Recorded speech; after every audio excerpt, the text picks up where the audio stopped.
नमस्कार मित्रों, मैं चंद्रशेखर बिरथरे अपने और आपके CSB पर्सनैलिटी डेवलपमेंट कोर्स और व्यक्तित्व विकास कोर्स के चौथे एपिसोड में आप सभी का हार्दिक स्वागत करता हूं। इसके पहले 3 एपिसोडों में हमने बात की थी कि किसी की बुराई नहीं करें, किसी की निंदा नहीं करें और शिकायत नहीं करें। और इसके बाद दूसरे और तीसरे एपिसोड में हमने बात की थी कि किसी व्यक्ति या सभी की सच्ची प्रशंसा करें, मक्खनबाजी नहीं करें, उसको झूठा चने के झाड़ पे नहीं चढ़ाएं, लेकिन उसके वास्तविक उसमें जो गुण है उसके बारे में प्रशंसा करें। और आज का हमारा जो विषय है वो ये है कि अगर आप चाहते हैं कि पूरी दुनिया आपके साथ हो तो हमेशा दूसरों की इच्छा की बात करें। दूसरों की इच्छा जानकर समझकर उन्हें किस तरह मोटिवेट किया जाए, प्रेरित किया जाए, ये हम आज चर्चा करेंगे। आप जानते हैं कि कुछ भी पसंद हो, परंतु आपको कुछ भी पसंद हो, लेकिन मछलियां अगर पकड़ने जा रहे हैं आप, तो मछलियों पकड़ने के कांटे में वो चीज़ आपको लगाना होगी, चिपकाना होगी जो मछलियां पसंद करती हैं। आप क्या पसंद करते हैं उससे मछलियों को कुछ लेना देना नहीं है, लेकिन मछलियां क्या पसंद करती हैं, कौन सा चारा उन्हें अच्छा लगता है, उस चारे को उसमें क्या बोलते हैं, कांटे में लगाना होता है। तो ये महत्वपूर्ण होता है, सबसे महत्वपूर्ण, कि आपको क्या चाहिए यह महत्वपूर्ण नहीं है, लेकिन जिससे आप बात कर रहे हैं, जिससे आप चर्चा कर रहे हैं, जिसे आप समझाना चाहते हैं, प्रेरित करना चाहते हैं, प्रबल इच्छा जगाना चाहते हैं, वो क्या है, उसका नज़रिया क्या है, वो क्या चाहता है, उसकी इच्छा क्या है। दुनिया में लोगों को प्रभावित करने का एकमात्र तरीका है कि आप सामने वाले की इच्छा के हिसाब से बात करें और बताएं कि वह अपनी इच्छाओं को किस तरह पूरा कर सकता है। तो मित्रों, एक उदाहरण से मैं अपनी बात कहना चाहता हूँ। ये गांव का प्रधान और उसका लड़का अपने गाय के बछड़े को तबेले में ले जाना चाहते थे, लेकिन जो बछड़ा था वो टस से मस नहीं हो रहा था, वो जाना ही नहीं चाहता था, बड़ी परेशानी थी। ये सब जो घट रहा था, तो उनके जो चरवाहा था उनका, उसकी पत्नी सामने खड़ी हुई थी। वो पढ़ी लिखी नहीं थी, जबकि प्रधान और उसका जो लड़का था वो सब पढ़े लिखे लोग थे, लेकिन उनके अंदर मोटिवेट करने की, किसी को प्रेरित करने की क्षमता नहीं थी। तो उस चरवाहे की पत्नी ने देखा और उसने अपनी एक उंगली उस बछड़े के मुंह में डाल दी। वो बछड़ा उंगली चूसते चूसते तबेले में चला गया। ये बहुत महत्वपूर्ण है। जब से आप या हम पैदा हुए हैं, हमने और आपने जो कुछ भी किया है वह आपने इसलिए किया, या मैंने इसलिए किया, या हमने इसलिए किया कि हम कुछ न कुछ हासिल करना चाहते थे। इसी प्रकार समाज में जो दानदाता हैं, दान धर्म करने वाले हैं, उनके दान देने के पीछे क्या इच्छा रहती है उनकी? क्या कि वो प्रसिद्धि की इच्छा रखते हैं, यश और कीर्ति की कामना करते हैं, दूसरों को भला करने के लिए वो नाम कमाने की इच्छा रखते हैं, इसलिए वो दान देने की प्रेरणा उत्पन्न होती है उनमें। एक किताब है, influencing human behaviour. There is one book title influencing human behaviour. इसके जो बुक किताब के लेखक हैं हैरी ए ओवरस्ट्रीट। उन्होंने क्या लिखा है कि कर्म पैदा होता है हमारी मूलभूत इच्छा से। बिजनेस, घर, स्कूल, राजनीति में दूसरों को काम करने के लिए प्रेरित करने वालों की सबसे बेहतर सलाह यही दी जा सकती है कि सबसे पहले सामने वाले व्यक्ति में काम करने की प्रबल इच्छा, दृढ़ इच्छा जगाएं। और ये हो सकता है कि ये फिर क्या होगा कि अगर सामने वाले के मन में आपने एक प्रबल इच्छा जगा दी काम करने की, प्रेरित करके, तो हो सकता है कि आपके साथ पूरी दुनिया हो, आप कभी अकेले नहीं हो सकते। और जो किसी दूसरे व्यक्ति के मन में काम करने की प्रबल इच्छा जगा सकते हैं, वो व्यक्ति क्या चाहता है ये जान सकते हैं, तो वो व्यक्ति के साथ पूरी दुनिया है। और जो यह नहीं कर सकता वो अकेला ही रहेगा। एंड्रयू कार्नेगी के बारे में, वो अमेरिका के बहुत बड़े बिजनेस मैग्नेट थे, बहुत गरीब घर में पले और बड़े थे।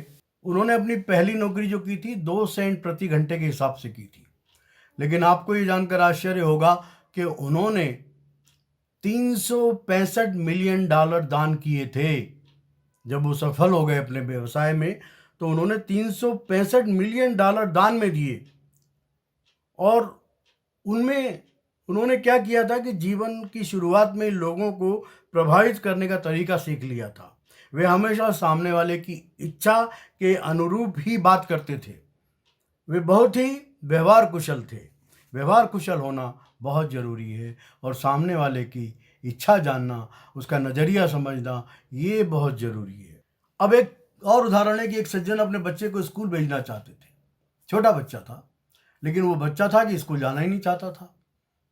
तो पति पत्नी ने क्या डिसाइड किया कि वो जो किंडरगार्टन स्कूल में, नर्सरी स्कूल में क्या पढ़ाया जाता है, कैसे क्या क्या किया जाता है, वहाँ कक्षा में कौन से खेल खिलाए जाते हैं और किस प्रकार बच्चों को फिंगर पेंटिंग है, गाना गाना है, नए दोस्त बनाना है, ये सारी बातें उन्होंने, ये बातें पति पत्नी दोनों ने आपस में उस लड़के के सामने की। तो उस लड़के में जिज्ञासा पैदा हुई, और माता पिता की इन तैयारियों को वो लड़का बड़े ध्यान से देखता रहा, सुनता रहा, और वो स्कूल जाने के लिए तैयार हो गया। और दूसरे दिन स्कूल जाने के समय से 1 घंटे पहले वो तैयार होके बारामदे में बैठ गया। उसके पिता ने पूछा, अभी तो 1 घंटा है बेटा, तुम तैयार हो गए, इतनी जल्दी तैयार हो गए? तो उसने कहा कि मैं पहले दिन स्कूल में लेट जाना नहीं चाहता। अब देखिए, अगर यही बात माता पिता ने उसको जोर ज़बरदस्ती की होती, उसके साथ थोड़ा मारपीट की होती, तो क्या बच्चा आसानी से स्कूल चला जाता? बिल्कुल नहीं। माता पिता ने क्या किया कि उस बच्चे के अंदर एक प्रबल इच्छा जगाई स्कूल जाने की, और स्कूल के जो क्या होता है वहाँ पे वो समझाने की कोशिश। तो कल आप किसी को किसी बात पर अगर राज़ी करना चाहते हैं, तो कुछ बोलने के पहले थोड़ा रुक कर खुद से पूछें कि मैं इस आदमी या औरत में ऐसा करने की इच्छा कैसे जगा सकता हूँ। अगर आप सामने वाले की रुचि या इच्छा या नज़रिए के हिसाब से सोचते हैं, तो आप अपनी मनचाही चीज़ हासिल कर सकते हैं। हेनरी फोर्ड, जो अमेरिका के प्रसिद्ध कार निर्माता थे, उन्होंने संबंधों की कला में सिद्धहस्ता प्राप्त कर ली थी। वो संबंधों की कला में बहुत माहिर थे, जबकि उन्होंने स्कूल में केवल 5वीं तक की शिक्षा ग्रहण की थी। वे कहते हैं, क्या कह रहे हैं, वो बहुत इंपॉर्टेंट है, ज़रा ध्यान से सुनिएगा, कि अगर सफलता का कोई रहस्य है तो वह यह है कि हम में क्षमता हो कि हम सामने वाले का नज़रिया समझें, और किसी घटना को अपने नज़रिए के साथ साथ सामने वाले के नज़रिए से भी देख सकें। ये मैं फिर से एक बार दोहरा देता हूँ कि अगर सफलता का कोई रहस्य है तो वह यह है कि हम में क्षमता हो कि हम सामने वाले का नज़रिया समझें, और किसी घटना को अपने नज़रिए के साथ साथ सामने वाले के नज़रिए से भी देख सकें। अब इसको मैं और अच्छी तरह समझाने की कोशिश करता हूँ कि एक प्रसिद्ध लेखक, विचारक, ट्रेनर डेल कार्नेगी, उन्होंने बहुत अच्छी किताबें लिखी हैं। मैंने how to develop, how to behave, sorry, उनकी 2 किताबें हैं, how to stop worrying start living, and how to influence people, लोगों को कैसे प्रभावित करें, लोक व्यवहार हिंदी में कहा जाता है उस किताब को। तो उन्होंने एक उदाहरण दिया। वो एक अमेरिका के किसी शहर में साल के 20 दिन और 20 रातों के लिए एक बार और डांस हॉल की रेंट पे लेते थे। तो उनको, जब वो उनका जो कोर्स था वो शुरू होने को था, और सारे निमंत्रण पत्र बांट दिए थे उन्होंने, स्टूडेंट्स वगैरह को इनवाइट कर लिया था, तो उनको वहाँ उस डांस बार के मैनेजर से एक पत्र मिला कि भाई, आपका जो रेंट था वो हमने 300 गुना बढ़ा दिया है, अगर आप चाहते हैं यहाँ पर आपका क्लास लेना चाहते हैं तो आपको 300 गुना ज़्यादा रेंट देना पड़ेगा। अब जब ये बात पता लगी तो डेल कार्नेगी बड़े दुखी हो गए, लेकिन उसके बाद उन्होंने क्या सोचा कि मैं चलिए मैनेजर से जाके बात करूँगा, और उसको उसके नज़रिए से समझ के चीज़ों को उसको बताऊँगा कि आपको क्या करने में ज़्यादा फ़ायदा है और क्या करने में नुकसान है। तो वो उस मैनेजर के पास गए, उनसे समय मांगा, उनको उन्होंने बताया, उन्होंने उनके सामने कागज़ रखे और एक कागज़ उठाया और कहा कि देखिए, अगर आप ये डांस बार आप अपने दीगर समारोहों के लिए, दीगर ग्राहकों के लिए रखते हैं, तो आपको बहुत ज़्यादा किराया भी मिलेगा, फ़ायदा भी होगा। लेकिन मैं बड़ा किराया नहीं दे सकता तो आपको नुकसान होगा। उसके बाद उन्होंने कहा कि भाई जो व्याख्यान माला मैं यहाँ अरेंज करता हूँ शहर के, उसमें सुसंस्कृत और सुशिक्षित लोग आते हैं और निःशुल्क आपका विज्ञापन होता है पूरे शहर में, इस जगह की चर्चा होती है। जो आप अगर $5,000 भी खर्च करेंगे तो वो आपको प्रसिद्धि या विज्ञापन के द्वारा मिलने वाली प्रसिद्धि वो आपको प्राप्त नहीं होगी। तो ₹5,000 का मतलब आपको आपकी जो विज्ञापन है अपने आप होगा और सारे लोग को इस जगह की पहचान होगी। ये समझा के उन्होंने वो आ गए। फिर उनको मैनेजर, उस होटल के मैनेजर का पत्र मिला कि भाई हम बजाय 300% बढ़ाने के मात्र 50% बढ़ाते हैं और आपका जो भी क्लासेस हैं, जो कोर्स है, वो आप यहाँ पर कर सकते हैं। तो मित्रों, अगर हम सामने वाले के नज़रिए से समझेंगे, सोचेंगे, तो निश्चित ही हम लोगों को प्रभावित कर सकते हैं और उनमें काम करने की, उनको मोटिवेट करके काम करने की प्रबल इच्छा जगा सकते हैं। तो और इसके अलावा देखिए, अगर डेल कार्नेगी ने क्या किया होता, वो लेटर लेके जाते और बोलते ये क्या किया आपने, मेरे सारे लोगों को मैंने आमंत्रण पत्र भी बांट दिए, अब मेरा क्या होगा, ये आप नहीं कर सकते। इस तरह की होती बहस मुबाहिसा होता और अल्टीमेटली क्या, शत्रुता पैदा होती और डेल कार्नेगी को वो जगह नहीं मिलती। तो हमको हमेशा सामने वाले के नज़रिए से भी सोचना चाहिए कि सामने वाला क्या चाहता है। हेनरी फोर्ड की सलाह यहाँ एक बार फिर से मैं देना चाहता हूँ कि अगर सफलता का कोई रहस्य है तो वो यह है कि हम में यह क्षमता हो कि हम सामने वाले का नज़रिया समझ सकें और हम किसी घटना को अपने नज़रिए के साथ साथ सामने वाले के नज़रिए से भी देख सकें। अब आप देखिए, एक छोटी सी उदाहरण है कि आपकी बहुत बड़ी कंपनी है, आप मार्केटिंग का काम करते हैं, लेकिन अगर आप किसी दूसरे व्यक्ति को आपकी कंपनी में जिज्ञासा पैदा करना चाहते हैं, दिलचस्पी लेना चाहते हैं, दिलचस्पी ले वो ऐसा करना चाहते हैं, तो अगर आप उसको जो पत्र लिखेंगे तो उसमें अगर आप सिर्फ अपनी कंपनी का गुणगान करेंगे और अपनी कंपनी की अच्छी बातें बताएंगे, लेकिन आपकी कंपनी से जुड़ने के बाद उस सामने वाले व्यक्ति को क्या फ़ायदा होने वाला है, इसको नेगलेक्ट करेंगे, इसको नहीं बताएंगे, तो कोई भी आपकी कंपनी में दिलचस्पी नहीं लेगा। आपकी कंपनी उस पर्टिकुलर व्यक्ति के लिए या उस संस्था के लिए क्या कर सकती है, ये बात को पहले आप हाईलाइट करें, तो उसके बाद निश्चय ही क्या होगा कि आपकी कंपनी में लोग इंटरेस्ट लेंगे और फिर आपकी कंपनी से जुड़ेंगे और आपका व्यापार व्यवसाय बहुत तेज़ी से बढ़ेगा। तो अब देखिए कि हजारों सेल्समैन आज की तारीख में बाजार में फुटपाथ पे हताश और निराश, थके हुए नजर आते हैं। वे सिर्फ क्या करना चाहते हैं कि आपको उनका माल बेचना चाहते हैं। वो ये नहीं सोच रहे कि आप क्या खरीदना चाहते हैं, वो ये नहीं सोचते। जिस दिन वो ये सोचने लगेंगे कि ग्राहक क्या खरीदना चाहता है, उसके जो सामान वो बेच रहा है उसको, उसकी ग्राहक के लिए क्या उपयोगिता है, जब ये बात वो समझ लेता है तो उसका सामान बिकने लगता है। सामान वो बेचता नहीं है, सामने वाला ग्राहक खरीदना चाहिए, सामान बेचा जाना नहीं चाहिए। अगर सेल्समैन ग्राहक के नज़रिया या आवश्यकता को समझेगा तो ग्राहक अवश्य ही उससे सामान खरीदेगा। अब बीमा कंपनियां, हजारों बीमा कंपनियां हैं, उनके सेल्समैन काम करते हैं। पहले तो बीमा कंपनी के सेल्समैन को आते हुए देखते थे लोग तो रास्ता बदल देते थे, लेकिन आज के समय में बीमा एक आवश्यक वस्तु हो चुकी है। जीवन बीमा एक आवश्यक वस्तु में गिना जाने लगा है और जीवन बीमा एजेंट को आजकल वित्तीय सलाहकार बताया जाता है, कहा जाता है। तो अब जो बीमा एजेंट होता है वो व्यक्ति से मिलता है जिसको बीमा बेचना चाहता है, क्योंकि यहाँ कंसेप्ट सेलिंग होता है। कोई माल उसको अभी तत्काल नहीं मिलेगा ग्राहक को, तो जो कंसेप्ट सेलिंग है वो थोड़ा डिफिकल्ट होता है, क्योंकि उसका फ़ायदा उसको सालों बाद मिलेगा, लेकिन जब मिलेगा वो सेल्समैन को जीवन भर याद करता रहेगा, दुआएं देता रहेगा। तो अब वो सामने वाले ग्राहक की आवश्यकता क्या है, कौन सी उसको पॉलिसी देना चाहिए, किस पॉलिसी में उसको ज़्यादा फ़ायदा है और ज़्यादा इनकम होगी, ये अगर कोई सेल्समैन समझता है और उसको समझा देता है, उसके नज़रिए को समझता है, तो वो सेल्समैन आने वाले समय में बहुत अच्छा बीमा एजेंट साबित होता है। अब एक प्रसिद्ध वकील अमेरिका के और बहुत बड़े बिजनेस लीडर थे, ओवन डी यंग, उन्होंने एक बार कहा था कि जो लोग खुद को दूसरों की जगह रख सकते हैं, जो उनके दिमाग के काम करने की प्रक्रिया को समझ सकते हैं, उन्हें इस बात की चिंता करने की कोई ज़रूरत नहीं होनी चाहिए कि उनका भविष्य कैसा होगा। जाहिर है उज्जवल होगा।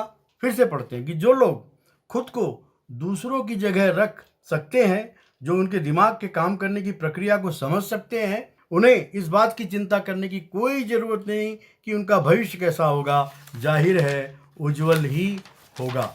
अगर आप आज यह तय कर लें, सीख लें कि किस तरह दूसरे व्यक्ति के नज़रिए से सोचा जाए और स्थिति को दूसरे के नज़रिए से देखा जाए, तो यह आपके करियर की प्रगति में आधार स्तंभ साबित हो सकता है। अब इसमें आप दूसरे व्यक्ति को प्रेरित करेंगे, उसके नज़रिए को, स्थिति को समझेंगे और उसमें इच्छा जगाएंगे कि इसका मतलब ये नहीं कि आप सामने वाले का शोषण करें, सामने वाले की सरलता सहजता का दुरुपयोग करें। आप उससे ऐसा काम करवाना चाहते हैं जिससे उसका नुकसान हो, तो यह गलत है।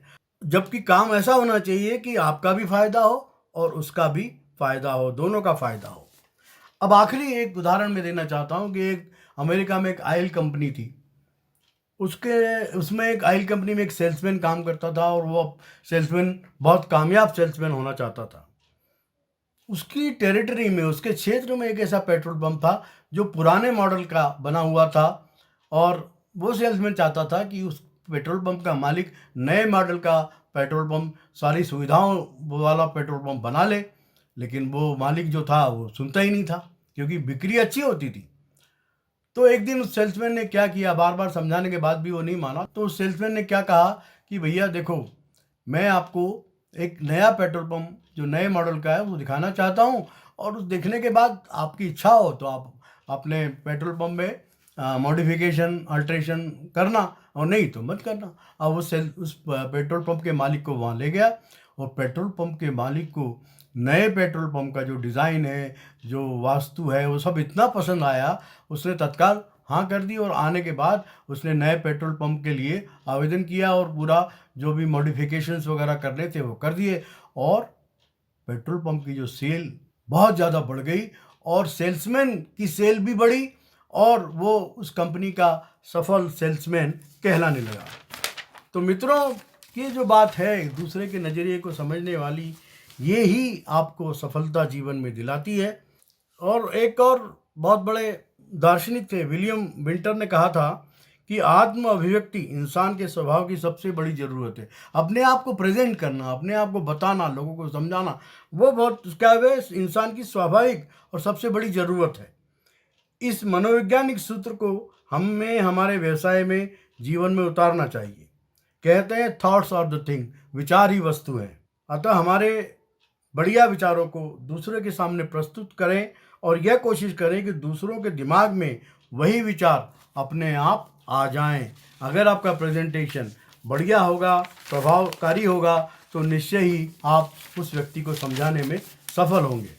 और उसको क्या लगेगा, सामने वाले व्यक्ति को, कि ये जो विचार है आपका वो मेरा विचार है। वो बिना किसी के कहे अपनी इच्छा से ही मान लेगा। पहले तो सामने वाले व्यक्ति में काम करने की प्रबल इच्छा जगाएं, और जो यह कर सकता है उसके साथ सारी दुनिया है, और जो यह नहीं कर सकता वह अकेला ही रहेगा। तो लोकप्रियता पाने का, सफलता पाने का तीसरा जो महत्वपूर्ण सिद्धांत है, सामने वाले आदमी में प्रबल इच्छा जगाएं। तो दोस्तों, ये चौथा एपिसोड हम यहीं समाप्त करते हैं। बहुत बहुत धन्यवाद, आपने मेरी बातों को ध्यान से सुना, और इस एपिसोड को बार बार सुने, समझें, और किसी भी प्रकार की कोई आपकी कुछ जानने की इच्छा हो तो तुरंत मुझसे संपर्क भी कर सकते हैं। और फिर मिलेंगे अगले एपिसोड में, व्यक्तित्व विकास के अगले 5वें एपिसोड में एक नए विषय के साथ। तब तक के लिए विदा। बहुत बहुत धन्यवाद।